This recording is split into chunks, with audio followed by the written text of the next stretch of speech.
Bonjour à tous. Aujourd'hui, on accueille Steve qui a fait plusieurs expériences carnivores et qui est coach nutritionnel. Bonjour Steve. Bonjour à tous, Merci d'être venu sur la chaîne et d'avoir accepté l'interview. avec plaisir. Ce qu'on disait en off, c'était que tu faisais du carnivore et que de temps en temps, tu ajoutais des bananes. Alors vas-y, explique-nous pourquoi.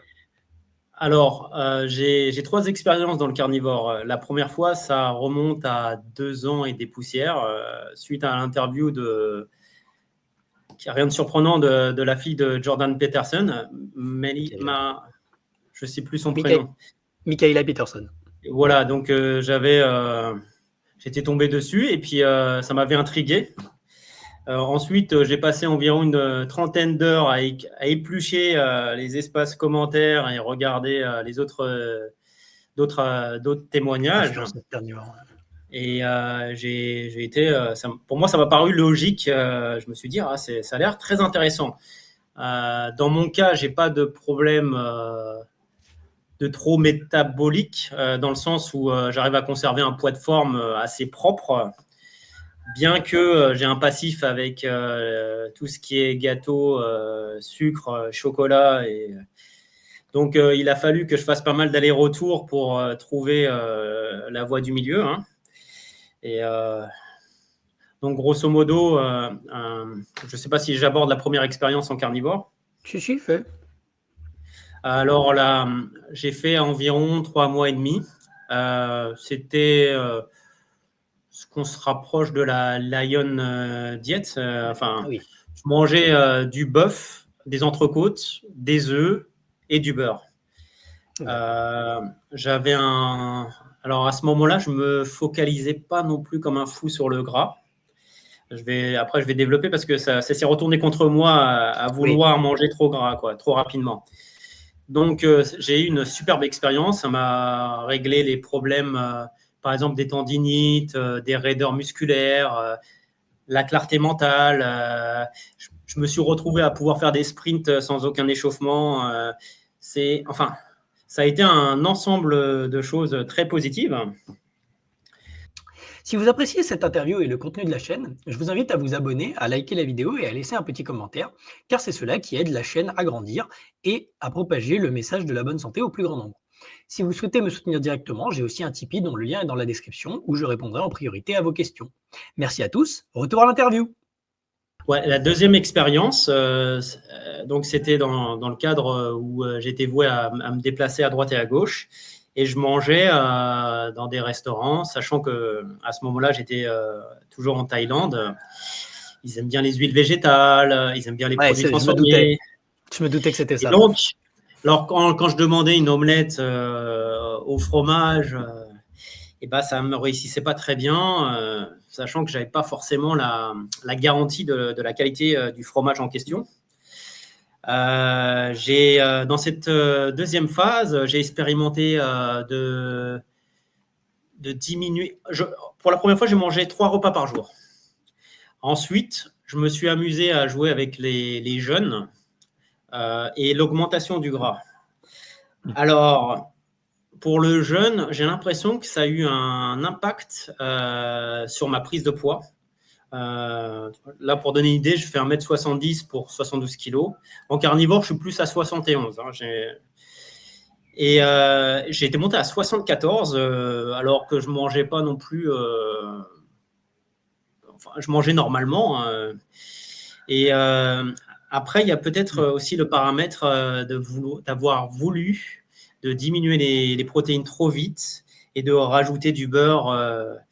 Et un jour, je me suis empoisonné carrément. C'était du steak haché qui était bien gras de base. Je ne saurais pas dire le montant de gras exact.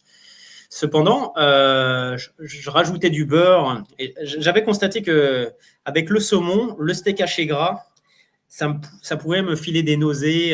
J'avais du mal un peu à digérer, quoi. Et là, j'ai voulu monter. J'étais à peu près à 200 grammes de beurre par jour. Hein. Et au final, je me suis mis à. J'ai eu des symptômes comme vomissement. Il a fallu que je fasse un jeûne de 2-3 jours pour remettre mon estomac en bloc. parce que j'en étais au point que la viande m'écœurait et que voilà, je voulais pas trop en entendre parler. Donc tout ça pour dire qu'effectivement, il faut faire attention avec cette histoire de gras. Il faut pas monter, enfin, il faut y aller de manière progressive. Oui, bien sûr. Et puis après, dans l'idéal, et ça, je pense que c'est super important, c'est d'avoir un contrôle sur ce qu'on mange. Bien sûr. Parce que malheureusement, à l'extérieur, entre le fait qu'ils utilisent des margarines, des huiles douteuses, Oui. rien ne nous garantit de la qualité. Oui, moi je suis allé au wok, pas très loin de chez moi et en fait, je me suis bien rendu compte qu'ils cuisaient tout dans l'huile de colza et l'huile Isio4, normale, full huile végétale et cetera et en fait, ouais, enfin, et je sentais bien que ça me tirait au niveau de l'estomac. Bon, ça m'arrangeait parce que le saumon était pas cher là-bas et que, enfin, c'était à Bien volonté sûr. donc du coup, je me mangeais 1 kilo de saumon quand j'y allais, quoi. Mais ouais, c'est cuit dans l'huile végétale, quoi. C'est pas cuit dans l'huile d'olive, alors, hein, et c'est pas cuit dans du beurre. Donc bon, voilà. Parce que au pire du pire, on peut se dire bon, au moins c'est keto si c'est de l'huile de coco ou de l'huile d'olive, mais Ouais. ils cuisent même pas ça dans de l'huile d'olive, hein, faut pas déconner. Non, c'est sûr que c'est de moins bonne qualité. Et c'est beaucoup plus dur de se maîtriser dans ce cas-là et ça crée d'autres problèmes, quoi. Et comme tu disais sur le gras, effectivement, premièrement, faut monter progressivement, ça c'est certain. Et deuxièmement, il faut faire attention au gras qu'on mange. Bien sûr, ça c'est indéniable. Voilà.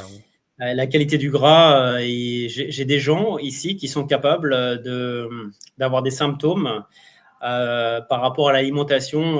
Par exemple, si la vache elle a mangé des graines, et Ah oui, bah, là c'est le grain a l'air de poser problème. à Dans certaines certains, c'est personnes. à cause de la vaccination. Bon, après, Oui, bah oui. c'est assez curieux. Mais je pense sincèrement que dans certains cas de figure, il faut être prudent. C'est pareil avec la viande de porc, qui est ici très abordable. Mais j'ai un certain Pas de très bonne doute. qualité. Voilà, si j'en prends, c'est du bio, entre guillemets, hein, parce que bon, c'est toujours le même problème ici. C'est un petit peu, c'est pas comme la France. Hein, je suis en Thaïlande. C'est un peu moins carré sur beaucoup d'aspects. Bien qu'on peut quand même s'en sortir en trouvant les bons plans. Mais Bien c'est sûr. vrai que c'est pas toujours simple. Et donc, c'est vrai que la qualité du gras va avoir un impact. J'avais remarqué que, justement, je récupérais mes inflammations corporelles en mode accentué. Parce que dès que je sortais de cétose, j'ai eu 2 accidents. Alors, la première fois, j'en ai eu un seul. La deuxième fois, j'ai eu 2 sorties de cétose, dont le fameux problème avec l'écœurement du gras, là. Où d'ailleurs, entre parenthèses, j'avais oublié de mentionner que j'étais plus capable d'assimiler la viande. Mon estomac, il rejetait tout. Oula. Enfin, je ne vais pas rentrer dans les détails, mais en gros, normalement, quand on va à la selle, on absorbe une grosse majorité de la viande. Là, c'était plus le cas. Ok. Bon, j'ai eu des symptômes assez lourds. Bon, voilà. Après, j'ai fait un petit jeûne et puis en rebolote, j'étais reparti sur les bons rails. Mais c'est vrai que la qualité de la nourriture va avoir un gros impact. Comme tout est transformé et trafiqué, ça peut influencer. Ici, on va au restaurant et ça m'arrive de temps en temps de manger les buffets thaï illimités là. Et le lendemain, mon énergie vitale n'est pas aussi bonne que si j'avais préparé ma propre viande, quoi. Bah, bien sûr. C'est encore une histoire d'huile végétale, hein, je pense, hein, il y a pas de Bah, en fait, esthétiquement, la viande n'a pas l'air d'avoir été touchée par quoi que ce soit, mais ah rien ne bon? me garantit, parce que c'est de la viande crue, hein. Ah! Ils Ouais, mais servent ça par plateau. Mais bon, on en vient toujours au même problème. Ça se trouve, ils rajoutent des huiles végétales oui. pour épaissir le produit, pour augmenter la satiété. Je ne sais pas. Tout est possible ici, hein, entre le fait qu'ils aiment bien utiliser aussi ce qu'on appelle le MSG, le glutamate, le rehausseur de goût, hein. Oh là là. Et donc ça aussi, c'est un problème. Ouais. C'est quoi ton avis, sur le ratio gras-protéines par rapport aux hommes et aux femmes? Est-ce que tu penses qu'il faut quand même plus de gras chez les femmes que chez les hommes, de manière générale? Alors, dans ma clientèle, j'ai eu surtout des hommes Mmh. et ils étaient un petit peu, je pense que c'était du 50% plus ou moins, qui 1 pour 1. mangeaient entrecôte, steak haché, ils mettaient une bonne dose de beurre, mais sans être dans l'exagération. Euh, j'ai pas eu la chance d'avoir des femmes, donc je peux pas trop en parler, mais par contre, j'ai eu des excellents résultats, hein. Mes 41 balais, j'aime bien pousser de la fonte de manière, on va dire, que j'aime bien jouer avec ma limite, gentiment. Et je me suis retrouvé dans la situation où je me suis retrouvé à 100% de mes capacités, ce qui n'était pas le cas avant, où il fallait que je fasse attention, en l'occurrence au niveau du dos. J'avais des tensions en haut du dos également, entre les deux omoplates. Enfin, il y a plein de choses qui m'ont rendu la vie plus facile pour augmenter l'intensité, quoi. Et tous les mouvements dangereux comme le squat, le soulevé de terre, j'ai fait, mais je suis arrivé à mon meilleur plateau, sachant que j'ai environ 25 ans d'entraînement, quoi. Donc, enfin, non, j'exagère. J'ai 17 ans d'entraînement environ, quoi. Donc, pour moi, ça a été super positif sur le plan musculation. Par contre, pour la course à pied, laquelle je pratique environ 40 à 60 km par semaine, j'étais moins bon pour pousser en colline. Il y avait quand même un certain ressenti, un peu moins de niaque. Donc, c'est vrai que je me pose toujours la question dans quelle proportion. Je pense que j'ai dû perdre sur un 10 km peut-être 2 minutes. Mais ça reste à vérifier parce que je n'ai pas eu l'occasion de mettre en pratique, quoi. J'ai une question pour toi par rapport au cardio du coup. Est-ce Oui, que tu penses alors déjà pourquoi tu fais du cardio? Ça la question. c'est pour la condition physique et puis m'aérer la tête. J'aime bien visiter des Tu aimes bien nouveaux le faire déjà? endroits. OK. Je fais beaucoup de trail, donc c'est de la course nature. Puis j'ai un petit côté explorateur, hein. J'ai fait pas mal OK. de C'est pour le permis de plaisir. vacances-travail et je veux retrouver un petit peu cet esprit-là, des petites parenthèses dans ma routine. Et c'est pour ça que je le fais. Mais après, le cardio, ça massacre les gains. Bah, au niveau de la force des jambes, c'est pas comparable, hein. Quand j'arrête de courir, mon squat, mon soulevé de terre, je prends 30 à 40% Mmh. au niveau de la force C'est supplémentaire, quoi, énorme. en l'espace de peut-être 4-5 mois. Ouais. Ça Ah m'est ouais. arrivé, hein, et j'ai été blessé plusieurs fois et du coup, bah, j'ai arrêté de courir. Et là, Mmh. sur le haut du corps, c'est de l'ordre de 10%. Environ OK. entre 7 et 10%, j'avais calculé. Mais c'est pas négligeable. Et puis après, je suis moins sec. Je suis un petit peu moins sec quand je cours. J'avais remarqué ça Ah ouais? Ah également. ça c'est étonnant. Ouais, je sais pas, c'est peut-être dû au cortisol. Je n'ai pas d'explication plus Peut-être. que ça. Ça tape dans le glucogène musculaire. Ça, c'est certain.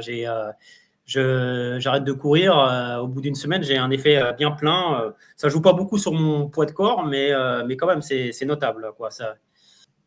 Donc, je sais pas si qu'est-ce que il y aurait des théories que ça pourrait avoir une influence aussi sur la testostérone. Bon, ça, j'ai des doutes.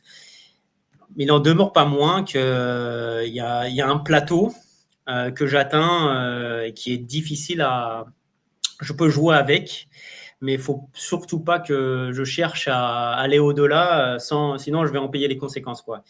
Il y a vraiment enfin, surtout, là, je parle pour le bas du corps, j'ai une limite. J'ai essayé de la outrepasser en ajoutant de l'intensité et enfin, plein de stratégies qui étaient censées être favorables pour améliorer les performances, pour des petits gains musculaires. Bah, ça marche pas, quoi. Avec le cardio, Mmh. il y a un moment donné, on arrive et il faut se faire à cette idée-là. Donc, du coup, moi, ça ne me dérange pas parce que comme ça, je peux travailler des qualités différentes comme la souplesse, d'autres mouvements. Enfin, j'ai appris à relativiser vis-à-vis de ça. Et c'est vrai que ça peut être frustrant pour certaines personnes, quoi. Donc moi, mon point de vue, c'est que j'aime pas du tout le cardio, donc de toute façon, c'est pas un problème. Je marche énormément. Enfin, je marche énormément. Je peux marcher 3 heures par Déjà jour, pas donc mal. voilà, c'est oui, voilà, non, mais c'est pas vraiment du cardio. Je fais pas de la marche rapide, je fais pas de la course, je marche. Je marche à Mhm. vitesse normale, donc c'est pas vraiment du Oui, cardio. C'est sûr, ça dépense des calories. De toute façon, enfin, c'est ça le but, hein. Moi, c'est pour ça que je le bien fais sûr. clairement, Et parce que puis, j'essaye de sécher. Mais sinon, je fais que de la force à la salle, hein. Je veux pas faire le cardio, je déteste ça. Avec les recherches qu'on sait que ça, bousille un peu, les jointures, les ligaments, c'est un sujet.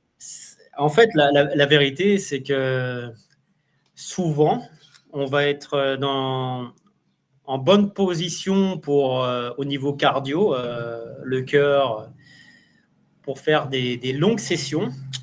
Mmh. Malheureusement, tout ce qui est, tout ce qui est jointure, les tendons, Articulation. toutes les articulations, elles ont besoin d'un certain temps pour se développer.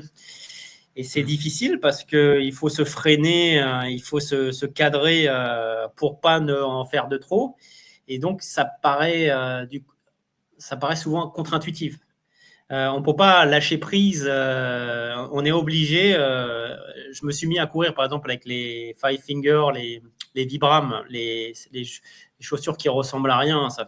Ça donne un petit côté Tortue Ninja. Bon, c'est les minimalistes. Et c'est vrai que là, c'est fantastique au niveau de la sensation. Et du coup, on se retrouve dans cette situation où on a envie de profiter de cette nouvelle liberté. Mais il ne faut pas, il faut savoir se stopper. Et ça, c'est difficile. Je reconnais, c'est la progressivité. On peut faire beaucoup de choses, mais on peut pas.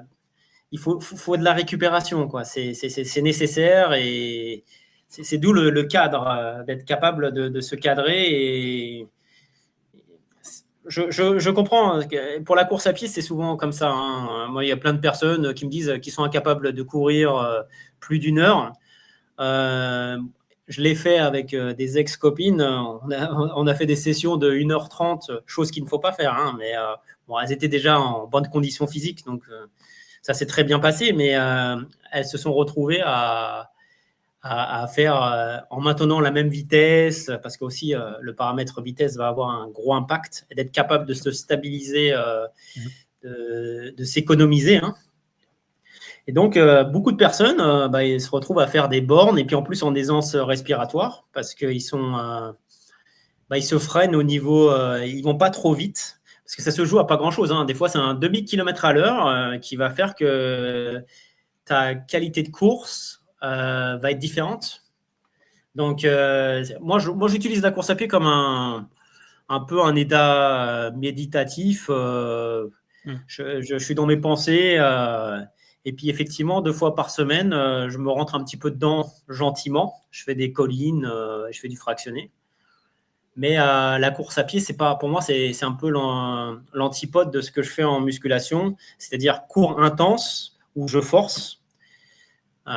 Donc, c'est deux opposés, hein. C'est pour ça que je le fais aussi, parce que ça me permet de me relaxer. Et c'est une bonne manière de déstresser aussi après une journée. Et c'est plus pour ton plaisir personnel que pour un but, Bon, vraiment physiologique, quoi. Mmh. voilà, après, j'aime bien me donner des objectifs. À un moment Oui, donné, bien sûr. c'était de faire le tour de Koh Samui en courant. Et puis, me donner des petits challenges, des choses un petit peu difficiles pour me sortir de ma zone de confort, parce que je pense que c'est aussi important de faire ce Oui, genre de démarche, quoi. bien sûr. C'est ça qui renforce, hein, c'est, comment on appelle ça, l'hormèse, l'antifragile, quoi. Oui, C'est de l'hormèse. avoir une vie complètement plate, sans aucun mouvement, sans aucun virage. Enfin, je pense qu'on a besoin de petits stress, au Bien moins sûr. pour maintenir nos acquis, et ensuite pour améliorer, pour aller vers son meilleur potentiel, quoi. Oui, vers le Donc, but, de la vie, vers, acquérir c'est des ça, il compétences qui faut sont pas forcément enfin, pour extrapoler ça au travail et cetera, acquérir des compétences qui sont pas exactement. forcément simples à acquérir, et puis moi je prends des douches froides le matin, c'est une forme de Voilà, ça stress qui est c'est entre guillemets «pas utile» mais, ça ouais, sert ouais, pour, la mais dopamine, voilà, plein de choses comme ça. ça, je pense que c'est un bon état d'esprit et je suis assez, je fais partie des personnes qui ont compris qu'au bout d'un moment, la routine, bah, ça endort Oui. et du coup, à ce moment-là, bah, je change d'endroit, je vais explorer des nouvelles zones, je vais être confronté à des, nouveaux environnements, et ça va remettre, du moins dans ce contexte-là, ça va être naturel d'acquérir des nouvelles données et puis d'être stimulé tout simplement parce que c'est vrai qu'on a tendance à être des robots à répéter les mêmes choses tous les jours. Et ça, c'est une grosse bêtise. C'est pour moi là, ce qui peut sauver beaucoup d'individus, c'est de les sortir de leur cadre et d'aller voir, de voir d'autres choses et de mouiller le maillot. Hein. Pour moi, c'est super important et c'est ça qui m'a sauvé la vie, qui m'a fait aussi permettre d'atteindre certains niveaux. Parce que dans une routine, comme beaucoup de personnes, j'ai tendance à perdre un petit peu ce côté, cette volonté à. Enfin, disons que la volonté de Je changer, vois. de se sortir de sa zone de confort, c'est moins naturel, quoi. Donc, je pense sincèrement que il faut pas hésiter de se sortir de sa zone de confort et d'explorer des Régulièrement. nouvelles choses, quoi. Mmh. Tous Et les tests comme les diètes carnivores et tout ce qui s'ensuit, ça c'est très oui, bien sûr. intéressant. Mmh. On apprend beaucoup de choses sur soi-même, Oui, comme les jeûnes et tout ça. tout à fait. Moi j'adore, là en ce moment, je fais un jeûne le mardi et le jeudi, Mhm. spécifiquement. Donc pas à manger de la journée. Je prends du café, hein, par contre, hein, c'est des jeûnes au café, Ok. mais et voilà, mais ça marche très, très bien et effectivement, ça te met dans des états, qui sont sympathiques et c'est effectivement, ça pousse un peu ton corps à se stresser un petit peu, à Mhm. sortir de sa zone de confort de tu manges tous les jours et Mhm. cetera et en plus, bon, moi, ça me permet de sécher parce que c'est pour ça que je le fais, hein, Bien mais sûr. voilà, donc voilà, donc c'est oui, c'est hyper important, hein, tout ça, des bonnes expériences à faire. Le jeûne, dans mon cas de figure, c'est à double tranchant, quoi. Même les déficits caloriques. Mmh. Autant je peux faire des mouvements jusqu'à saturation. Si je suis en déficit calorique ou j'ai fait un jeûne auparavant, et ben, je vais augmenter le risque de blessure accrue. Donc, je dois faire très attention avec ça parce que bon, je pense que ça c'est lié aussi. Je suis pas très gras, donc Ouais, c'est à peut-être mon pour avis, ça. ça doit augmenter. À mon avis, ça vient probablement de ça, quoi. Oui. Et ouais, malheureusement, j'en ai payé les frais plusieurs fois et il y a une grosse. Enfin, pour moi, c'est clair, le déficit calorique et se donner à fond dans une activité, c'est pas une bonne idée. Du coup, comme tu dis déficit calorique, ça veut dire que tu comptes tes calories? Non, c'était en gros, j'avais fait quand même, j'étais curieux de voir à peu près combien je mangeais. Alors pour donner des idées, j'étais entre 3500, 4000, ça dépendait les 3 premiers mois. Mmh. Après, j'ai eu des périodes où j'étais plus à 3000 parce que j'avais pas forcément le budget adéquat et puis je voulais pas faire l'imbécile non plus avec le gras. Donc, ouais, j'ai eu des variations et c'est vrai que ne pas manger à sa faim aussi, ça fait partie d'une faille qui se paye sur un Oui. moyen court terme. Ça, je l'ai remarqué vu que je suis très actif et bah, le fait de pas manger au top, je veux dire.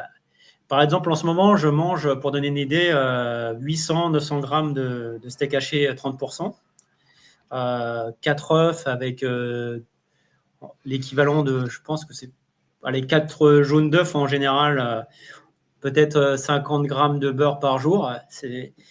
Et c'est vrai que c'est pas assez pour toutes les activités que je fais. Tandis que la première année, je mangeais 1,2 kg, 1,3 kg de barbac. Après, niveau beurre, je ne me souviens plus exactement, mais c'était au moins 100, 130 grammes par jour. Donc, à ce moment-là, je ne me prenais pas trop la tête. Je restais sur des… c'est dès lors où j'ai commencé à expérimenter le jeûne, l'augmentation de gras, où mon carnivore diète s'est transformé en quelque chose qui est à l'opposé de des bienfaits que j'ai eus à la première expérience. Moi, je fais des petites expériences en ce moment. J'ai eu un boost au niveau de l'humeur et du bien-être général en ajoutant pas mal de cervelle de bœuf, entre autres, Intéressant. des abats. Voilà, donc ça, je pense que c'est du très bon gras. Après, je ne saurais pas dire exactement. Ça a l'air d'être meilleur que le beurre, en tout cas pour mon équilibre interne. Ça a du bon sens. Hein. On voit certains animaux dans la nature et la première chose qu'ils vont essayer de bouffer, c'est la cervelle. Pas étonné. En tout cas, dans les reportages animaliers que je regarde régulièrement, j'ai pu le voir plusieurs fois. Donc, je pense que c'est du bon sens. Même si à nos yeux, qu'on a été complètement aseptisés, c'est vrai que les abats, c'est un sujet un peu tabou aujourd'hui. Hein. Ouais. Et pourtant, c'est ce qu'il y a de plus nutritif. Après, ça n'a pas l'air de réussir à tout le monde. Bien que je me pose la question, encore une fois, si ce n'est pas lié au fait des conséquences d'une mauvaise alimentation. Oui. C'est complexe, c'est des sujets très complexes, du pourquoi, du comment. Surtout qu'aujourd'hui, tout est trafiqué et ça va même… l'impact de l'air extérieur, enfin de l'impact de l'air intérieur, des produits qu'on utilise dans nos quotidiens. Des fois, c'est des petites choses qui s'accumulent et puis qui, au final, nous pourrissent, peuvent créer des problèmes sur le long terme. Donc, je pense que l'alimentation, c'est au moins un paramètre qu'on peut essayer de maîtriser à défaut. C'est un paramètre très important. Après, moi, je regarde, je regarde des youtubeurs encore plus extrémistes que moi. D'ailleurs, j'ai envie de tester. Un de ces quatre, je pense que je testerai. En ce moment, je regarde des gens qui ne se lavent plus et qui dorment par terre. Justement, pour utiliser la loi de Wolff. Voilà, donc pour que la masse osseuse soit stressé pour pouvoir créer plus de masse osseuse et devenir plus résistant, en fait. Et je trouve ça hyper intéressant. Ça a du bon sens. Voilà. Je vois les tailles ici, c'est ce qu'ils font. Et c'est incroyable. Ils sont dans une aisance que moi, si je fais la même chose, à mon avis, je vais passer des mauvaises nuits. Hein. Ça, c'est certain. Je me suis mis début, évidemment. Le squat asiatique. Là, ils ont une facilité de rester pendant des heures dans cette position. Oui, c'est vrai. Et ça, c'est un truc, justement, avec la diète carnivore. Je me suis retrouvé à pouvoir rester 2 minutes. À plus de 10. Aujourd'hui, je peux rester 20 minutes dans cette position-là.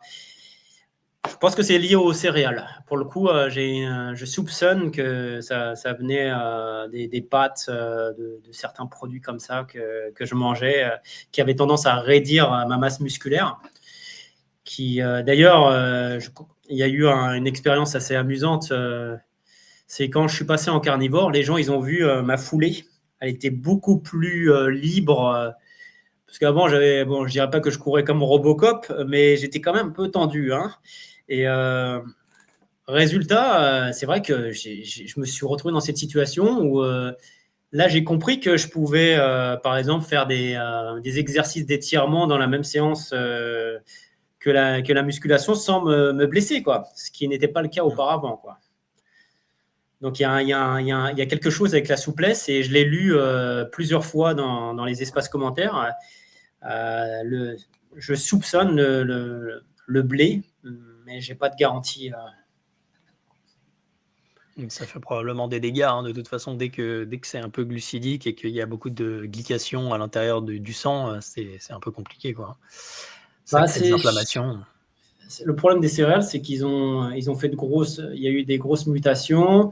Après, il y a eu les histoires de, comment on appelle ça, la levure. Ils ont utilisé des nouveaux produits et au final, quand on regarde, je veux dire, ça a la même nomination, mais c'est pas le même produit. Il y a 30 ans, 40 ans en arrière, les gens ne se posaient pas toutes ces questions.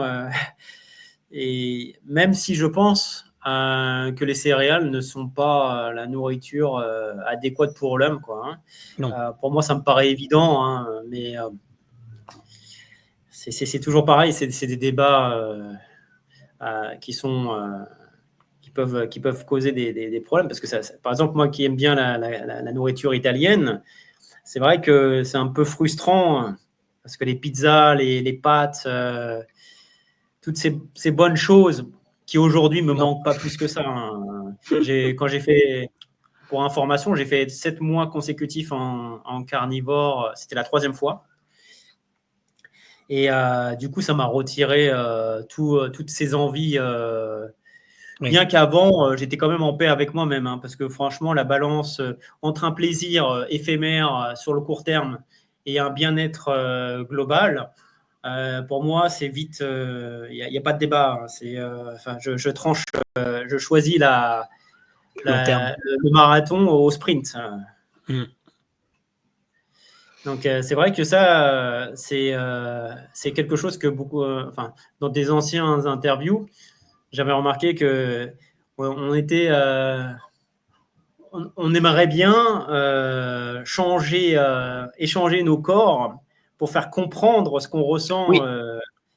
Et ça, c'est quelque chose qui ne s'explique pas, malheureusement. On a beau, Oui. les gens, vu qu'ils ont été, moi le premier, hein, il y a 3 ans en arrière, c'est vrai que j'ai toujours été assez ouvert, hein, mais ressentir ce que j'ai ressenti là, à mes premiers mois de carnivore, je me suis dit, encore une nouvelle pilule rouge que je viens de gober, hein, et non, mais c'est méchamment, quoi. Je me suis dit, la clarté mentale elle a été, je veux dire, j'ai fait des tests de mémoire. J'étais capable de me souvenir de choses que j'avais complètement zappées. Et puis, la facilité d'apprendre des nouvelles choses aussi. Il y a eu un gros changement vis-à-vis de ça, quoi. Et c'est là où je me suis dit, moi qui étais plutôt fan des chocs à pic, des gâteaux à la con quand j'étais jeune, Oui. et bah, que j'ai dû me tirer une balle dans le pied très progressivement. Je pense que mon parcours scolaire n'aurait pas été tout à fait le même. Ah, moi, c'est pareil. C'est sûr, J'en ça suis aurait été convaincu à encore mieux. 100%. Bien sûr. Mais évidemment. Mais C'est on avait tous des syndromes de déficit de l'attention à l'époque, en fait. Et même, exactement. mais évidemment, bien sûr, les glucides, ils font ça. Donc, c'est pour ça qu'aujourd'hui, les enfants, ils n'arrivent plus à rien apprendre parce qu'ils sont totalement glucidés toute la journée et ils peuvent pas, quoi. C'est évident. C'est ça, c'est tous ces produits transformés, céréales, pain et en plus le fait de manger, d'avoir diabolisé aussi la viande rouge, Oui, ça c'est encore un autre sujet, mais en fait c'est l'inversion des valeurs, hein. complètement. Complètement, c'est un truc de dingue. Et c'est ça, j'espère sincèrement qu'il va y avoir une grosse prise de conscience générale, parce que là aujourd'hui, quand on voit la moyenne de l'être humain, comment il a évolué ces dernières décennies, c'est plutôt triste. Le résultat est vraiment est lamentable, hein. Il suffit juste de prendre une photo des années, il y a 40 ans en arrière, et de comparer aujourd'hui Oui. ce que dégage l'individu moyen. Oui, ça a plus Et rien là, à voir. on le voit, hein, il y a la Les photos sur nourriture, les ça nous rend plages malade. des années Ah oui, 80, c'était incroyable. Ça c'est a plus ça. rien à voir. Ça avait rien à voir. C'est de la folie. C'est une catastrophe. Moi, j'ose employer ce mot. Pour moi, c'est une catastrophe. Et je suis en Thaïlande. Et donc, en Thaïlande, ils ont une absence de conscience sur beaucoup de choses. Il y a les supermarchés, il y a 7-Eleven et d'autres saloperies qui viennent d'Amérique et d'Australie. Et en fait, en l'espace de peut-être 20 ans, 30 ans, on a transformé à nouveau un peuple qui était plutôt, je pense, beau de base. Là aujourd'hui, franchement, les problèmes de peau, on voit des gamins de plus en plus obèses à l'école. C'est quand même un sujet important, quoi.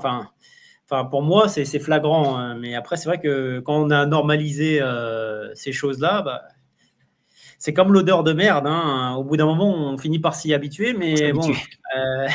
elle s'imprègne et puis elle nous intoxique sur le moyen long terme.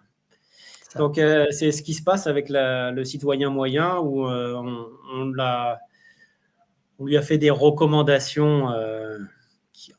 Je pense que tout ça, c'est lié à ce système de consommation Oui, et potentiellement à de la malveillance, parce qu'aujourd'hui, on sait oui, très bien bien sûr. quoi fait, tous les effets secondaires de tous ces produits qu'on qu'on- qu'on utilise partout. Donc aujourd'hui, pour moi, j'ai tendance à croire que c'est volontaire. Oui, En tout cas, je mets pas, il n'y a pas d'innocence là-dedans, quoi. non.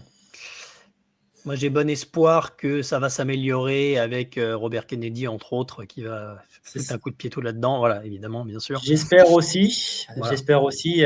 Au moins, il y a beaucoup de sujets tabous qui remontent à la surface. bien sûr. Et pendant que ça se fasse, pendant que ça arrive, il y a des prises de conscience, il y a des gens Oui, qui comprennent au fur et à mesure que on est dans un monde de malades, un monde totalement. complètement malade, quoi. On marche la tête à l'envers.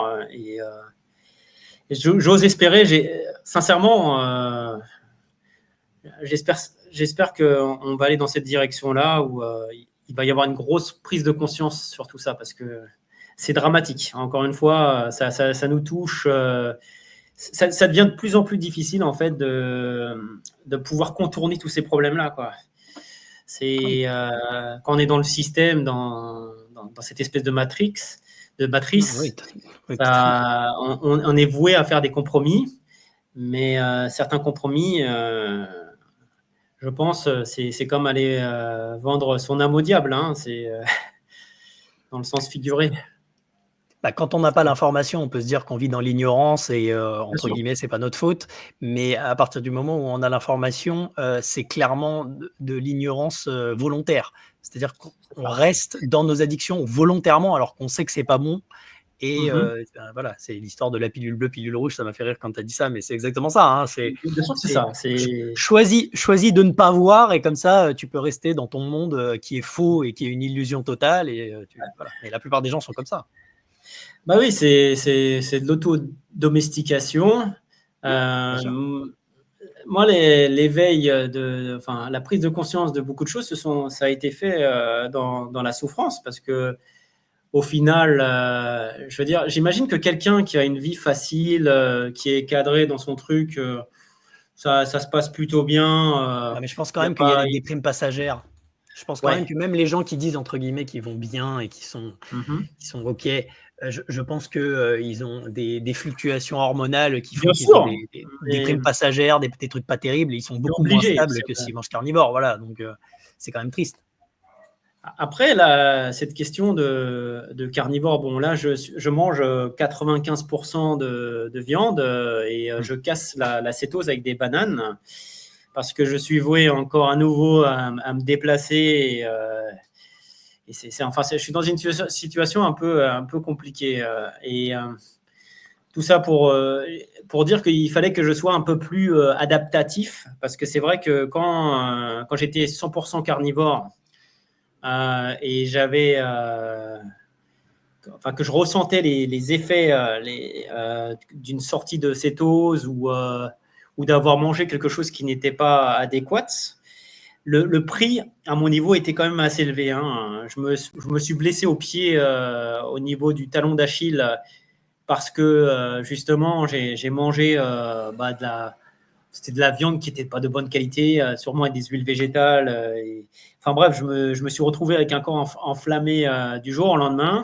Je suis parti courir, faire des sprints, hop, blessure.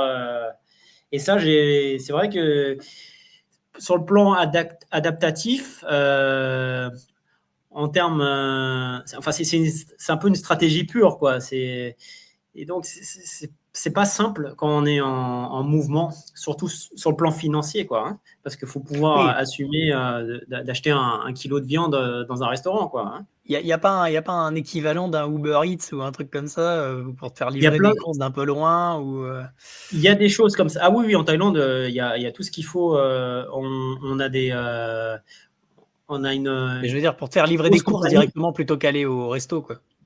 Il y a ce qu'on appelle, ils appellent ça paléo, et ils font plein de produits bio, organiques, Mmh. qui sont plutôt de bonne qualité.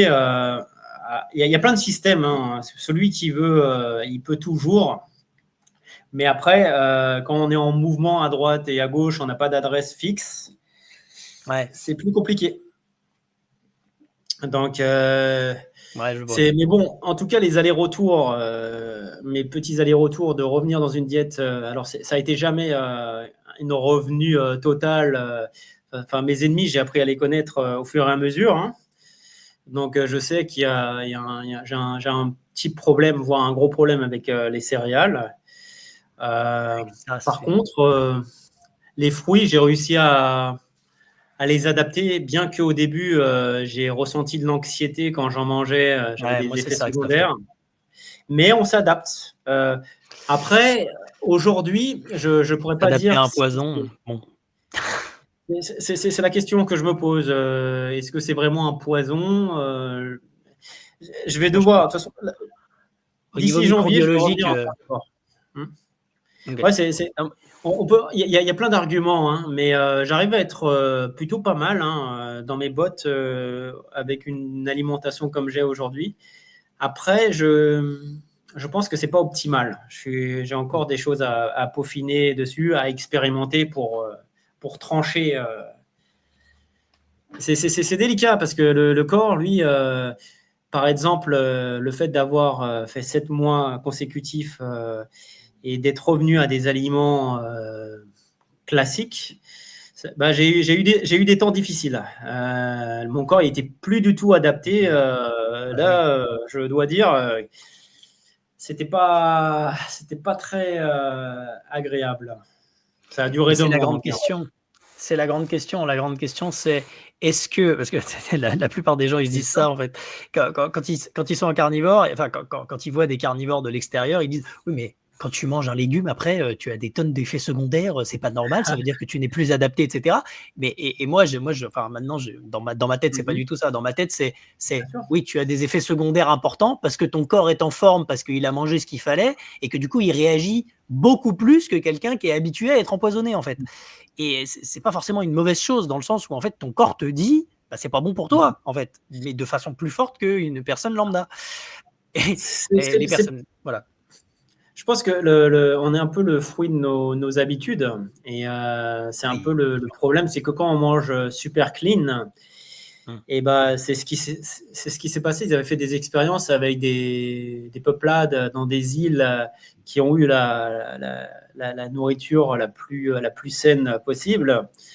Et ils ont dû, à un moment donné, ils ont pris quelques individus et ils se sont retrouvés à manger ce qu'on mange, nous, Européens. Et là, le résultat, c'est qu'ils ont été complètement empoisonnés, mais Bien sûr. en mode beaucoup plus violent Oui. que ce que nous, on connaît, hein. Donc, c'est vrai que c'est une stratégie pure, hein, la diète carnivore. Et pour le coup, les bénéfices que j'en ai tirés étaient quand même. Enfin, je veux dire, aujourd'hui, j'ai envie d'y retourner et de l'appliquer à nouveau dans des bonnes conditions. Parce que voilà, on en vient au Oui, problème aussi, il y a le contexte. Et, bien sûr. et des fois, quand je l'ai fait pendant 7 mois, j'ai eu des soucis et pour le coup, ça ne venait pas de la viande en elle-même, mais de l'endroit où j'habitais. Mm. J'avais un bungalow en plein milieu de la jungle et je pense que j'étais sujet à de la pollution. Enfin, peut-être, je sais pas, l'eau, c'est difficile à dire. Mais il y avait quelque chose qui me rendait malade. Je l'avais constaté en allant à l'extérieur et c'est vrai que des fois, le diable se cache dans les détails. Donc, si c'est pas, enfin, on peut avoir la meilleure alimentation. Par contre, il peut y avoir des trucs extérieurs qui vont poser problème, quoi. Et c'est pour ça que ma troisième expérience, les 7 mois, malheureusement, j'ai pas pu vraiment en profiter. C'est d'où la nécessité de repartir. Je pense environ vers le début de l'année, je vais me relancer à ça et puis expérimenter, refaire ce que j'avais fait la première année, hein, les 3 premiers mois, et puis voir si effectivement je peux retrouver tous ces bénéfices. Oui, j'espère. Ah bon, y a pas, après, encore une fois, c'est vrai que c'est une question de contexte. Et je sais, dans certains contextes, ça va être très difficile. Et puis, j'ai des amis, malheureusement, l'argument numéro 1 de ne pas vouloir le faire, c'est le budget. Parce que manger à sa faim, c'est pas donné, hein, 1 kilo de viande. Hein. Il y a eu quand même une inflation. Oui, en c'est vrai, Thaïlande, bien sûr. c'est 12 euros. Alors, la première année où j'ai fait la carnivore diète, je m'en sortais avec 7-8 euros le kilo. De l'entrecôte australienne, j'étais royal. Là, je pouvais, Ouais, ça va. malheureusement, les prix ont monté, quoi. Donc, c'est vrai qu'il y a Ouais, cet moi, aspect je financier. prends en gros. Ouais, voilà. Bon, ça reste plus cher en France, hein, mais moi, je tourne plutôt autour de 13 ou 15 euros le kilo, quoi. Mais je prends toujours par 2 kilos. En plus, bon, j'ai la chance d'avoir ma femme qui fait aussi le carnivore, donc du coup, on peut prendre des très grosses quantités et C'est les très bien, manger ça, dans un ouais. temps raisonnable. Voilà. Mais effectivement, l'avantage des avantages de manger carnivore, c'est qu'on mange pas très varié, donc du coup, on peut prendre en très grosse quantité et donc avoir des prix à peu près intéressants. Alors que, effectivement, si j'achetais au détail, je sais que l'entrecôte, c'est 30 euros le kilo. Enfin, c'est pas possible, quoi. Quand j'en prends un paquet de 2,5 kg, ça me coûte entre 15 et 16 euros le kilo. Et quand je le prends au détail chez un boucher à côté, c'est 30 euros le kilo. Je fais non, là, je peux pas faire, c'est pas possible, quoi. C'est bien sûr. trop cher. C'est vrai que c'est d'où la nécessité de trouver les bons plans. Oui. Dans certains endroits, il va y avoir plus d'options que d'autres. Et au final, c'est une organisation. Ça peut se faire, mais je comprends que c'est pas simple. Sur le plan financier, puisque je suis concerné par ça, des fois, c'est pas évident. J'ai quand même un doute quand même de manger normalement. Alors quand je dis Ah normalement, oui. c'est pas juste des pâtes, hein, parce qu'effectivement, si tu prends que des pâtes, Mhm. oui, ça va te coûter peut-être 6 euros, 7 euros, 7 euros la journée, un truc comme ça. Mhm. Effectivement, là, enfin, là, ça te coûte rien. On va dire, tu rajoutes une petite sauce, voilà, tu es à 6-7 euros la journée, peut-être. Effectivement, quand tu es en carni, logiquement, tu es autour de 12-13 euros la journée au niveau de tes repas, ouais. Mais si tu achètes, si tu manges normalement et que tu achètes Mhm. 4 légumes différents et que tu fais un vrai Bien sûr. plat et que tu rajoutes du fromage et que tu machin, enfin, C'est ça te rapporte, ça revient à peu près au même. Hein. c'est clair que en fonction de la situation de la personne, parfois même ils peuvent faire des économies en étant carnivore, Oui, puisqu'ils sont plus dans le système de consommation avec des produits qui coûtent extrêmement cher pour ce que c'est. Hein. Mais après, le problème, c'est que, bon, j'imagine, tu l'as bien remarqué parce que c'est difficile de passer outre. La vie, de manière générale, devient de plus en plus chère. Et puis, oui. il y a beaucoup de personnes, malheureusement, c'est le budget nourriture qui en prend, qui va être sacrifié, ce qui est, à mes yeux, pas forcément une bonne stratégie. Mais Non. ça, c'est clair. J'ai plein de gens autour de moi. Ah oui, ouais, la nourriture, je la mets en second plan. Quand je les regarde face à face, je leur dis, mais je pense pas que tu réalises la bêtise que tu fais, quoi. Parce que d'être bien dans ces pompes, ça permet d'être plus résistant à beaucoup de choses. Et Oui. voilà, c'est la base. Je veux dire, c'est comme on a une belle voiture, on veut mettre le meilleur carburant dedans parce que c'est comme ça qu'elle va pouvoir durer dans la durée. et en plus être optimal, quoi. Et je dirais même plus que ça, parce que, en fait, quand tu deviens carnivore, après, effectivement, une fois que tu es céto-adapté, et cetera, Mhm. jeûner devient très, très facile. Donc, Ah même bah au c'est sûr. pire, moi, j'adore me dire que là, je jeûne le mardi et le jeudi. J'adore me Mhm. dire que, mais le mardi et le jeudi, mon budget course, c'est 0. Je, je jeûne. Donc, en plus, tu peux faire des économies après, sans forcer ton corps énormément non plus. C'est-à-dire que, bah, bon, moi, Mhm. je prends 2 cafés dans la journée quand je jeûne. Ça me coûte quoi, 1 euro, même pas 50 centimes, parce que j'ai mes grains. Donc, et tu peux faire des économies comme ça, alors que la plupart des gens qui sont en régime glucidique, enfin, ils peuvent pas jeûner, c'est même pas concevable. C'est plus Déjà quand je dis difficile. aux Ça, gens que c'est...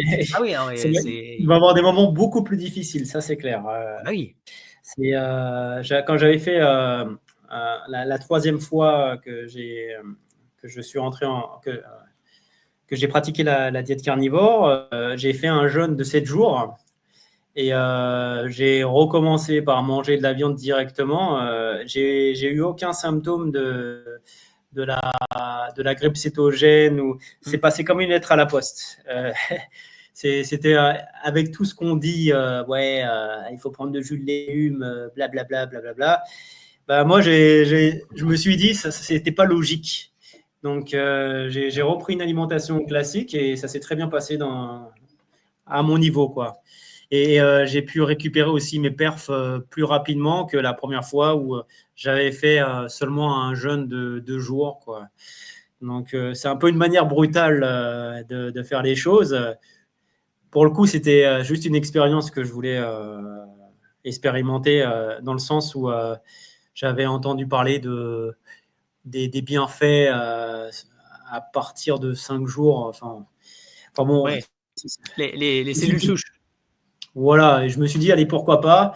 Par contre, si mentalement, des fois, j'avais des petits moments de lucidité, enfin, j'appréciais les rebonds d'énergie. Niveau physiquement, j'ai pas trop apprécié, hein. Sincèrement, je me sentais pas très apte à faire des séances de sport. Non, bien sûr. Je faisais de la course à pied, hein, en mode endurance fondamentale, c'est-à-dire en footing pépère, hein. Mm. Mais non, non, sincèrement, sur le plan physique, j'ai pas apprécié l'expérience. Alors, moi, je ne conseille plus ça. Alors, si, pour se pousser, justement, comme on disait tout à l'heure, la loi de l'hormèse, etc. Juste pour se pousser, pour dire, OK, j'ai fait un jeûne de 5 jours, voilà, pour me dire, j'ai fait le challenge. Mais dans la vie de tous les jours, faire un jeûne de plus de 48 heures, alors on va dire même 72 heures, vraiment, si vous voulez pousser. Mais euh, vous n'avez pas besoin de faire des jeûnes de plus de 48 heures. Ça n'a pas beaucoup d'intérêt dans la vie de tous les jours. Vous pouvez faire un jeûne de 5 jours, je sais pas, tous les 2 ans, histoire de dire que vous Mhm. avez fait un jeûne de 5 jours, quoi. Mais moi, je conseillerais vraiment pas, parce qu'effectivement, on n'est pas très en forme, hein. C'est pas la. Oui, par rapport à ce que certains gourous ou certaines personnes Oui, disent. D'ailleurs, des non, non-sportifs, hein, entre parenthèses, parce que c'est vrai oui, que oui. si tu es bibliothécaire, tu lis des bouquins, bon, ouais, ouais, d'accord, je peux concevoir que ça va. Mais pour un mec comme moi qui fait 12 heures de sport par semaine, non, Oui, c'est pas forcément. Non, non, merci, quoi, hein. oui. Oui, mais tu as besoin d'un apport suffisant quand même pour pouvoir supporter ton quotidien Complètement. sportif, quoi. Oui, bah oui. Et puis, et par contre, il y a une question. Alors, mon expérience sur l'entraînement côté musculation, je suis moins performant même en carnivore diète, euh, pour, euh, pour mes entraînements quand je suis à jeun. J'avais remarqué que j'avais pas la même. Je pouvais pas mettre autant d'intensité.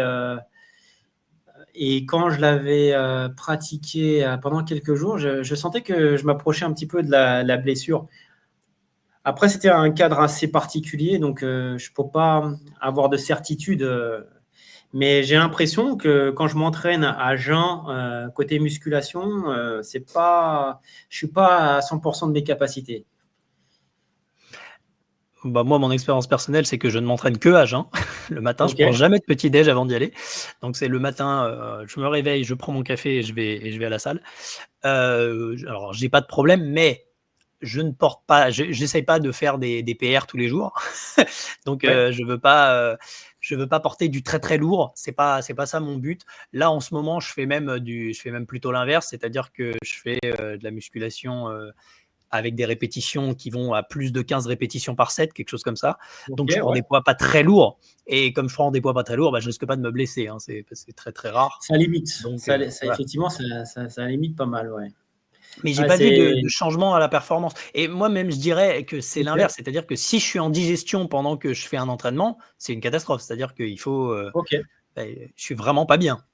As-tu essayé, de manger, ce que je fais en ce moment, c'est des œufs, avec un peu de beurre, Non, j'ai pas j essayé. j'ai aucun problème digestif, et c'est le petit déjeuner qui est très bien, avant d'aller m'entraîner, même des fois une demi-heure avant, je le prends et donc c'est en fonction, j'imagine, de ce que tu manges, peut-être, il va y avoir des Alors complications ou pas?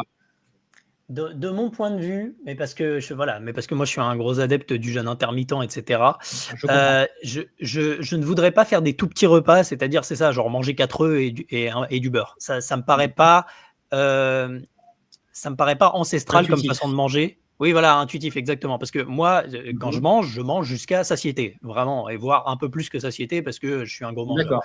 Mais faire un petit repas où vraiment je mange un truc qui est pas censé me remplir, je ne Je me vois comprends, pas ouais. faire ça. Voilà. Et je pense que d'un point de vue biologique ancestral, ça me paraît pas logique de faire ça. Bah, après, tout est une question de contexte. Moi, je cherche la performance. Oui, Donc bien sûr. peut-être, c'est ça la Oui, nuance peut-être. entre nous deux. Et Oui. puis, j'ai un passif où j'ai joué avec mes limites, donc je les Mmh. connais parfaitement bien. Et peut-être pour toi, c'est moins évident de les comprendre. Parce que c'est vrai, dans mon cas, je sais le nombre de reps que je vais faire au développé couché, aux tractions. Ça bouge quasiment pas d'une séance à une autre. Donc, c'est vrai que j'ai un. Bah, forcément, avec le nombre d'années que. Mes limites, je les ai déjà. Enfin, je les ai approchées, je les ai pas dépassées parce que bon, je me suis jamais dopé, mais en tout cas, j'ai joué avec. Et, du coup, c'est peut-être ce genre de petite optimisation qui vont avoir un impact à mon niveau. Et pour toi, c'est parce que a priori, toi, tu es toujours dans cette phase où tu es en progression, chose Pas qui n'est pas vraiment. mon cas. Moi, ça fait longtemps. Après, il y a toujours des nouveaux mouvements que je peux améliorer. Oui. Ça fait aucun doute, hein. Il y a plein de trucs dans la diversité des choses à faire. C'est pas ça qui manque, hein. Mais dans les standards, oui, bah, forcément, j'ai atteint le plateau et ma limite. Ouais. Donc c'est pour ça que c'est vrai que j'aime pas trop faire des pas en arrière. Et Ouais. d'où le fait que quand je jeûne, je me ressens pas en pleine capacité de. Je me sens pas à 100%. Et c'est vrai que moi, ma priorité, c'est pas spécialement de faire, les meilleures séances possibles. Ma priorité, Je c'est la comprends, santé bien et sûr. bon et la perte de gras, mais ça, c'est, subsidiaire. Mais ça se fait plus avec le jeûne de toute façon et avec le régime qu'avec le sport, donc c'est pas spécialement ça. Et puis, non, moi, en règle générale, c'est, je fais des sets jusqu'à l'échec ou, très proche de C'est très l'échec, bien, c'est ce qu'il faut faire, voilà, hein. tout le temps. Voilà. C'est Mais pas plus compliqué que ça, hein. Et non. Oui, ça aussi, c'est un grand débat, on pourrait avoir ce débat-là, mais bien sûr. moi, c'est ce que j'en ai parlé avec Quentin sur Facebook il y a pas longtemps et je lui ai dit: «En vrai, moi, si j'étais coach de entre guillemets «de santé», hein, enfin coach pour quelqu'un Mmh. de lambda, qui veut pas être un athlète pro et qui veut pas faire un truc, gigantesque, je lui Mmh. dirais: «Mais fais les mouvements comme tu peux jusqu'à proche de l'échec, en mettant pas très lourd Voilà, d'ailleurs, pour pas te blesser et fais comme tu peux et ça suffira largement. Tu n'as pas besoin bien de sûr, faire les mouvements parfaitement, tu n'as pas besoin de c'est savoir certain, alors à part sur certains exercices qui sont vraiment dangereux comme le bien deadlift, sûr. bon, faut voilà, faut pas Le faire de squat aussi, conneries. ouais. Mais sinon, en règle générale, fais le mouvement comme tu peux, essaye C'est d'aller ça. proche de l'échec et tu n'as pas besoin de plus que ça, en fait. Exactement, ça reste mécanique. Hein. Oui, Tu envoies un signal à ton corps de te renforcer. on C'est sort du pas, muscle. Oui, il n'y a voilà, pas exactement. y a pas besoin de faire de la haute philosophie. Ça reste primitif, animal, très basique. Hein. Et après, il y a la manière de faire les mouvements. Et là, c'est Voilà. pareil. La diète carnivore, chez moi, a l'avantage de, comme j'ai une meilleure souplesse, et forcément, je vais pouvoir aller. Je fais, j'ai pas, enfin, même auparavant, j'avais pas, moi, je suis pas du genre à m'échauffer, quoi. Hein. Je fais de la montée Moi non plus, progressive, d'ailleurs. mais mes tractions, je les fais quasiment directement avec 30 kilos dans les pattes. Et ça, j'avais remarqué qu'en fonction de ce que je mangeais, il y avait des incidences. Ça, c'est un classique, hein, les coudes, inflammation, les Mm. tendinites, là, celle du golfeur, si je ne dis pas de bêtises, elbow. Enfin bref, tout ce qui est genoux, bas du dos, les épaules, c'est dans mon cas de figure, c'est soit j'ai mangé de la nourriture inflammatoire, quoi, qui passe pas, ou alors c'est un déficit calorique. C'est les deux options qui se sont manifestées. Mais moi, j'ai une optique aussi quand même de rester dans la santé parce que mon objectif, c'est de durer après 50 ans et plus et de conserver le plus possible mes capacités. Donc, C'est sûr. l'aspect technique a quand même une grosse. Il y a de l'importance quoi, d'avoir une maîtrise du mouvement qu'on fait un minimum, connaître ses faiblesses. Oui. Et pour le coup, d'avoir une bonne alimentation, ça va rendre les choses beaucoup plus faciles, surtout quand on a passé 40 ans. Quoi. Oui, moi, je ne les ai pas encore Ça, passés, mais il y a une petite différence. Hein. à ce qui paraît, C'est j'ai eu des pas, témoignages. c'est pas fou, mais on commence à sentir que les petites erreurs qu'on faisait de temps à autre, elles ont plus de conséquences. Et c'est pour ça qu'aujourd'hui, je suis en train d'expérimenter un maximum de choses pour pouvoir pallier à tous à ces potentiels problèmes. Et en fait, ça reste du bon sens, hein. C'est-à-dire avoir une bonne hygiène de vie. C'est pas si compliqué parce que je pense que la plupart des maux des gens proviennent d'une mauvaise alimentation. Quoi. Bien sûr. C'est une mauvaise alimentation. Tiens, d'ailleurs, oh là, j'ai peur d'avoir ce débat avec toi. J'ai regardé, pareil, le mec qui dort par terre et qui ne se lave pas. Et lui, il a dit un truc qui est assez intéressant. Il a dit, en fait, le sport n'est pas bon pour vous quand vous mangez carnivore. Dans le sens où, en fait, vous usez en tout cas, en termes de longévité, c'est-à-dire en termes de santé et de longévité, parce que le fait de stresser le corps avec les muscles pour qu'ils construisent plus de muscles et donc qui dépensent plus d'énergie, et donc il y a de la cortisol qui tourne parce que du coup, Bien sûr. voilà, de stresser le corps pour qu'il puisse construire plus de muscles, n'est pas naturel du tout. D'ailleurs, nos ancêtres ne faisaient pas ça. Ils ne s'amusaient pas à prendre des cailloux et aller C'est soulever sûr. le même C'est mouvement. certain. Voilà. Et, Comme le fait de courir des marathons. oui, alors là, ça, oui, ça c'est prouvé, ça. Non, mais c'est sûr. C'est Ouais. on reste dans de l'hypothèse, mais ça a du sens parce que tous ces stress mécaniques, C'est ça.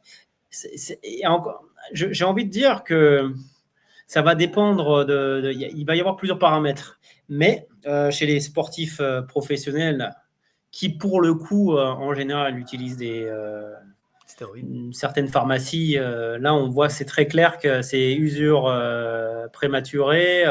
Bien sûr. Enfin, il y a beaucoup de gens de ma génération qui sont plus capables de faire des soulevés de terre avec 80 kilos, alors que c'est des mecs qui font 1m90 et 90 kilos. Enfin, Waouh. là, pour moi, c'est clair qu'il y a dans le sport, bon, le sport c'est un compensatoire. C'est un outil. Et il va y avoir beaucoup d'abus autour de ça. Le sport de compétition, pour moi, c'est clair et net. Ah oui, bah alors C'est là, pas, bien sûr. on peut jouer dans le cadre sur du court terme à des Oui, moments clés, mais dans aucun cas d'aller à l'usure tout le temps me paraît être une bonne stratégie sur le long terme. Ça, c'est sûr. C'est pour ça qu'en général, en musculation, on va modérer le volume.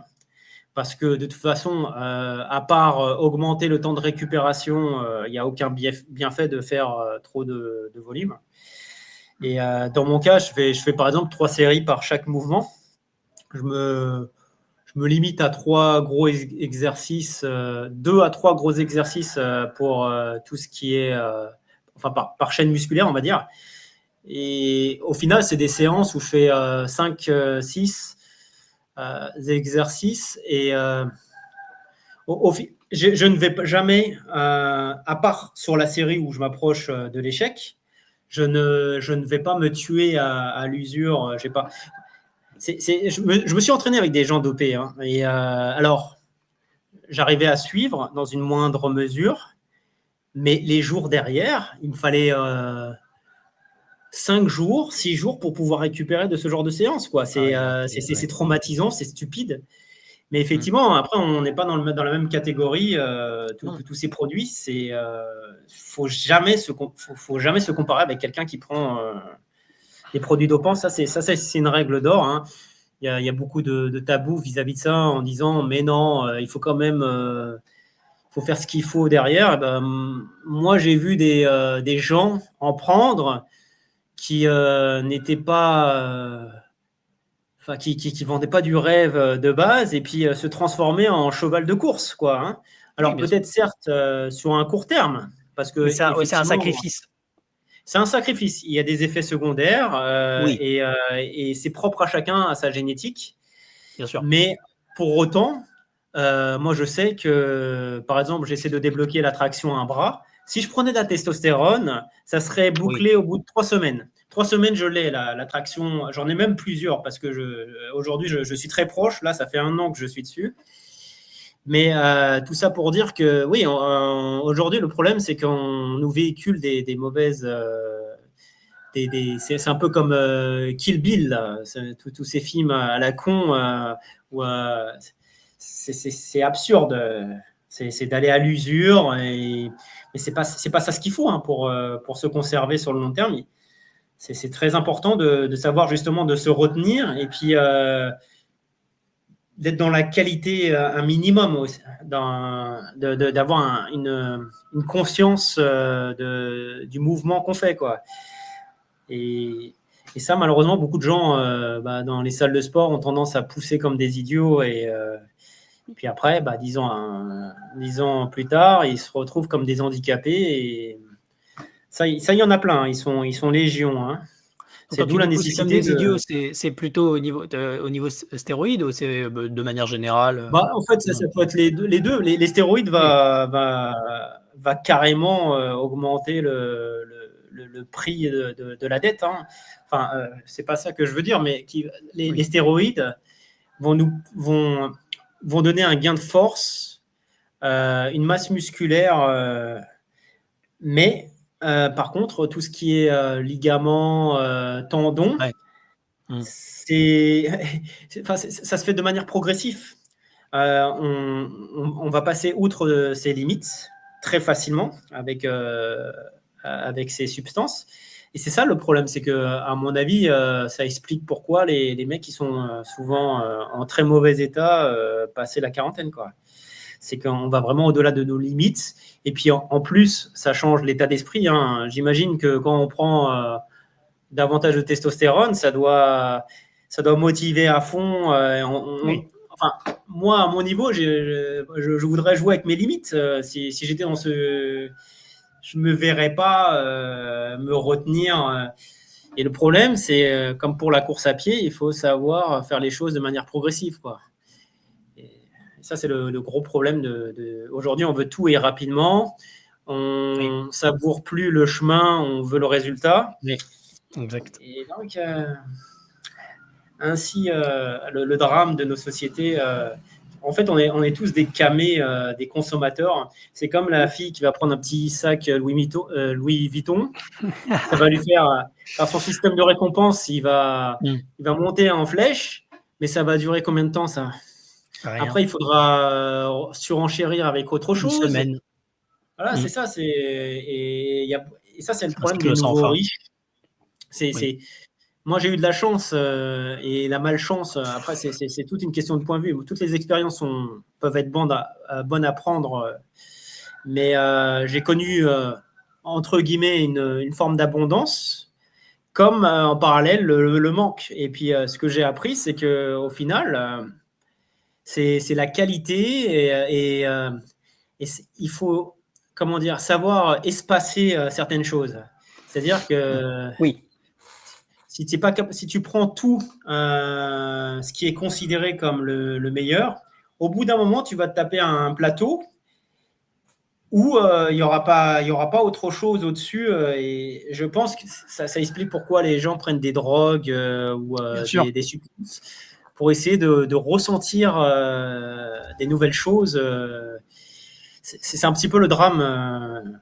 Mais notre société, je pense qu'elle est tournée elle est alimentée par ce système-là. Et en fait, moi, je pense que c'est un peu comme le chat obèse à qui on donne des croquettes. C'est une forme de sédatif. C'est sur le moment, le chat, il est content, il ronronne et tout ça, mais en même temps, c'est un chat malade, quoi. Donc, il va pas avoir après la volonté d'aller dans le jardin et d'aller courir chasser des souris, quoi. C'est un petit peu la caricature de l'homme moderne, entre guillemets. La crise du confort. Ouais, c'est vrai que c'est le confort. Je pense que c'est une tare pour beaucoup d'individus et d'où la nécessité pour comprendre la valeur des choses, de se mettre des fois dans des situations difficiles, pas traumatisantes. Non, inconfortable. Inconfortable, exactement, ça serait le bon mot, parce que les situations traumatisantes, en fonction du contexte, ça peut plus te détruire qu'autre chose, quoi. Hein. Oui. Et ouais, je pense que aujourd'hui, on parle de la nourriture, mais ce que fait un téléphone portable à notre cerveau est encore un sujet on pourrait développer sur des heures, tellement que c'est un gros sujet. Ah bah, c'est un rush de dopamine permanent pour beaucoup de personnes. Enfin, moi j'ai une addiction aux jeux vidéo qui n'est pas encore totalement guérie. C'est clairement, de la dopamine gratuite. Hein. Il y a Bien rien. sûr, C'est vraiment une je catastrophe. suis un ancien geek. J'ai passé de l'âge de 14 ans jusqu'à mes 25 balais à jouer à divers jeux, que ce soit Quake 3, Counter-Strike, les jeux de rôle et tout ça. Là, j'ai mon expérience là-dedans et par chance, j'ai eu cet instinct de briser ce cercle vicieux, cette spirale infernale, on va dire, où je suis parti en sac à dos du jour au lendemain en Australie avec 1 500 €, avec aucun vocabulaire en anglais. Waouh. Là, j'ai été confronté au réel. Et, l'inconfort, là. Là, oui, là, ça a été l'inconfort. Le premier voyage comme ça, je me suis pris ça m'a remis à ma place, le jeune ignorant qui sait rien de la vie, enfin, je veux dire, de la vraie vie. Et comme ça. Mais par contre, le deuxième voyage que j'ai enchaîné, qui était la Nouvelle-Zélande, grâce aux erreurs et à mon ignorance, je me suis éclaté. Là, j'ai commencé à vivre avec le V majuscule. Mais il a fallu que je passe par des moments de souffrance, de solitude, et je me suis pris des coups, des méchants coups en cours de route. Mais voilà, après, c'est le résultat. C'est comme ça. Moi, je pense que on a besoin de ces rituels pour devenir des adultes, pour comprendre le sens des responsabilités, et puis avoir un côté humble vis-à-vis de l'existence. Parce qu'aujourd'hui, quand on est derrière un ordinateur, on a l'illusion de tout savoir, sauf que quand on passe à la pratique sur plein de domaines, on réalise que non, c'est pas tout à fait ce qu'on pensait au départ, quoi. Comme tu l'as dit, tiens, du coup, je vais segway un petit peu. En plus, on est suffisamment loin dans l'interview pour que je segway sur des trucs comme ça. Comme tu l'as dit, aujourd'hui, il n'y a plus de rituel de passage. On a plus de rituel de passage à l'âge adulte et encore plus pour les hommes. On n'a plus rien. C'est une Mais catastrophe. vraiment, et c'est pour ça qu'on a des petits garçons de 50 ans aujourd'hui, et même plus que ça. Oh là là, je vois les parents de ma chérie actuelle, mais c'est une catastrophe, c'est des enfants. C'est une catastrophe. Aucune responsabilité, rien, pas de gestion des émotions, une catastrophe. Tu emploies le bon terme et c'est ce que je vois ici. C'est l'immaturité. C'est des grands enfants et malheureusement, en fait, je pense que ça fait partie d'un plan. Oui, bien sûr. On nous a assistés, on n'est plus malléable dans ce cas-là. Nous sommes beaucoup plus maniables et le système d'éducation a changé. Ils ont carrément changé les méthodes d'apprentissage et les résultats sont devant nous, quoi. Et puis d'avoir coupé la possibilité. Alors, l'histoire du service militaire, c'est un sujet tabou, hein, parce que vu que j'étais un petit peu un autiste sur les bords, dans le sens où je me sentais pas vraiment à ma place. J'étais davantage quelqu'un en retrait. J'ai une période comme ça, adolescente, où effectivement, me mettre dans un service militaire où je vois que faut que je me conforme à des trucs que j'avais analysés comme sur certains angles bien, mais d'autres pas, parce que c'est très bien d'avoir analysé ça. En fait, c'est toujours la question. Je pense dans un bon cadre avec des personnes bienveillantes. Oui. Ça nous fait grandir. Bien sûr. Ça peut être un truc qui peut transformer un homme ou une femme. Et alors, encore une fois, c'est une question de contexte. Parce que moi, des contextes pourris avec des gens où je n'avais pas vraiment d'affinité, j'ai eu ma dose et c'est pas. Enfin. Je veux dire, j'avais cette espèce de caractère de me tenir à distance, quoi. J'avais pas envie de composer avec ça, quoi. Et donc encore une fois, on en revient au même contexte, à l'histoire du contexte, qui peut être vraiment quelque chose de magnifique. Pour prendre confiance, faut expérimenter. Et c'est pareil pour toute activité. On est obligé de mouiller le maillot, comment dire, de s'impliquer, de ressentir les choses. C'est ça la vie, c'est le processus, quoi.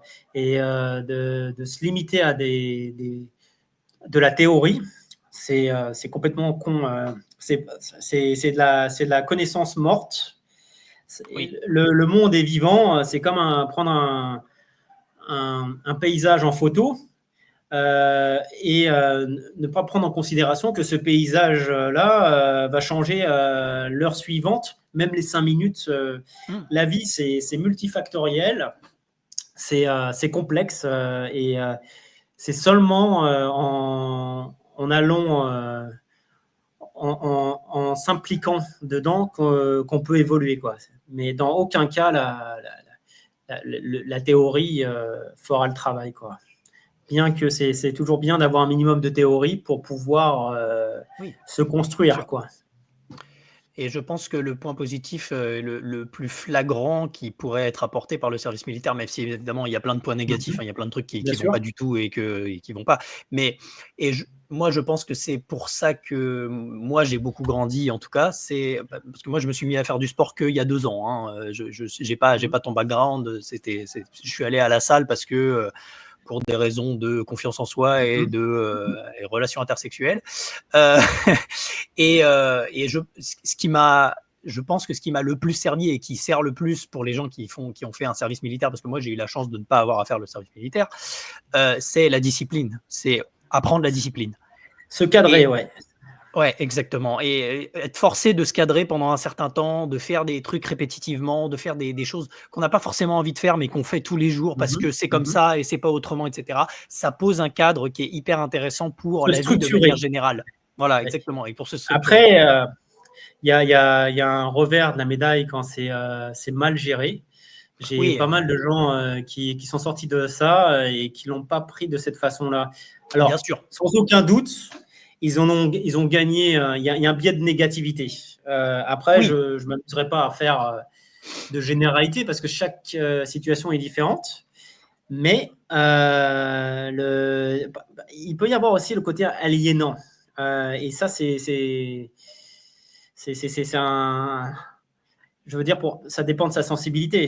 Mais bien il y sûr. a des fois où il y a des choses que tu vas faire, tu sais qu'elles sont absurdes, tu vas suivre des ordres, Oui, voilà, bien c'est ça le que je problème. pense que ce ne soit pas la généralité. Hein. Je pense que Non, mais il y a des ordres stupides. voilà. C'est vrai qu'il y a le côté un peu mouton où on veut mettre tout le monde au même niveau, sachant Bien sûr. que on est des individualités diverses et variées.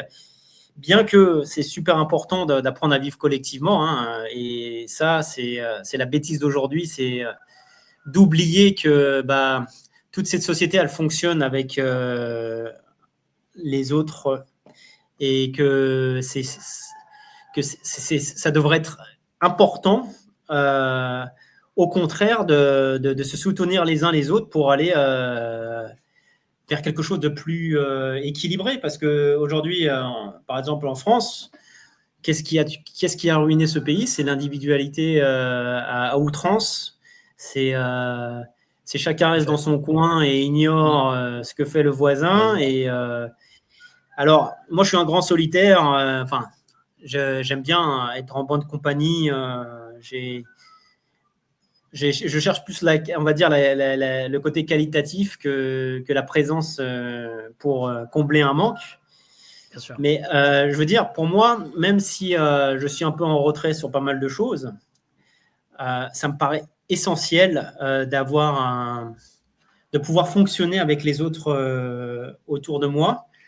C'est parce que qu'est-ce que je suis, hein, si j'ai des bonnes qualités intrinsèques, je suis bon dans certains domaines.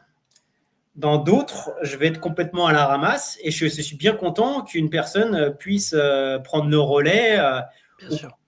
qu'on puisse avoir un échange, un côté, comment dire, complémentaire. Et c'est là le danger de nos sociétés modernes, c'est qu'on nous a donné l'illusion que l'individu pouvait s'autosatisfaire, qu'il avait besoin Mmh. de personne. Grosse bêtise, énorme bêtise. Et c'est pour ça que nos gouvernements en profitent au maximum, quoi, Bien hein. sûr, évidemment. Beh, en plus, ils savent bien que si on forme des groupes, on va se C'est soulever, ça. que donc bien sûr, évidemment, tout ça C'est d'où tout c tout ça fait partie de l'hypnose pour surtout pas que, les il y a le des petit révoltes. peuple, voilà, bien sûr, voilà, pour qu'il y ait des voilà, exactement. C'est dramatique. Ouais. Là, je le vois autour de moi. C'est une tragédie, hein, parce que la France était vraiment un pays magnifique. On Ouais, était, on c'est une était vraiment une catastrophe. lumière sur, Paris, c'est sur une des aspects. catastrophe. Oui. Ouais. Aujourd'hui, Et bon. tiens, petite anecdote sur Paris, c'est qui me fait rire. Mhm. Les Japonais, ils adoraient la France, il y a de ça, bah, Ah je oui, pense qu'ils adorent encore la France, hein, mais voilà et faut savoir que, durant les 30 dernières années, quelque chose comme ça, ils ont un vrai truc qui, quand ils le vont à syndrome, Paris, quand ils non? reviennent oui, voilà, ils font une vraie dépression ils font une dépression en rentrant chez eux en se disant: «Mais en fait, c'était nul, c'était extrêmement nul» et oui, mais parce que Paris, c'est horrible. C'est Je pas le suis, Paris d'il y a je suis 50 ans. parisien, hein. Ouais, Enfin, moi aussi.